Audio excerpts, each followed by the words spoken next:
I really did not want to take the cab off of the frame, but after we put the engine and transmission, I noticed that there's only 6 body bolts. The 2 lines for the brake master cylinder, and then the steering arm from the steering wheel to the gearbox. After that, the cab would come off. So I said, okay, let's just go ahead and do that. That way we can clean it in the frame. We can buff every inch of this frame, paint it properly, clean it properly first.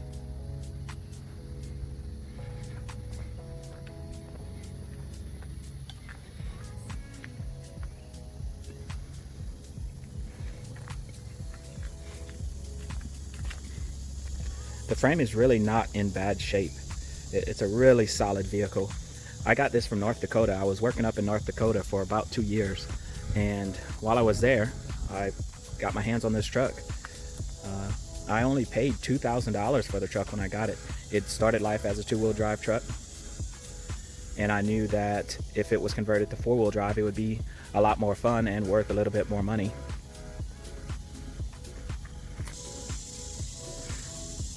Now you have a good shot of how I installed the transfer case.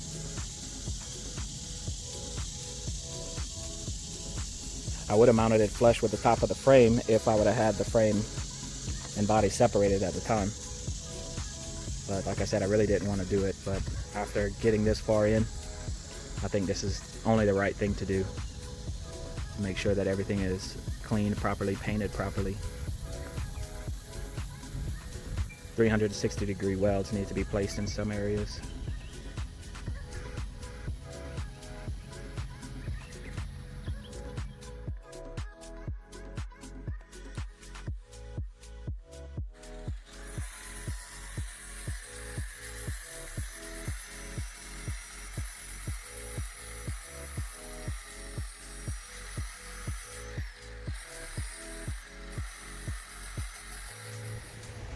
So it's break time, and I just want to get you caught up on where we are right now.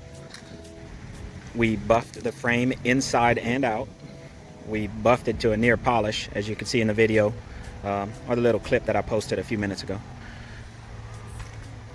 I did not buff from the shock hoops forward because I'm going to box that frame. I've already started cutting out the plates needed to box the frame.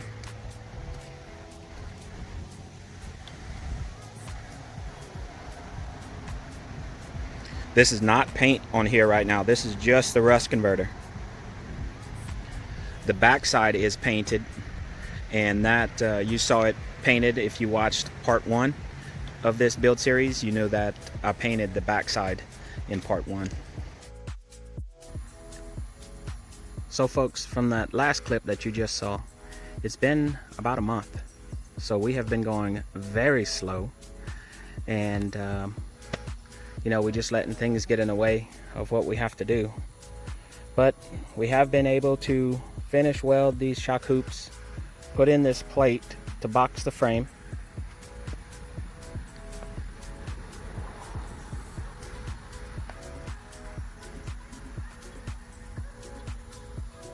This bar here, that's our strut tower or coil tower brace, whatever you want to call it. That really stiffens up this whole front end. Really, without that, this probably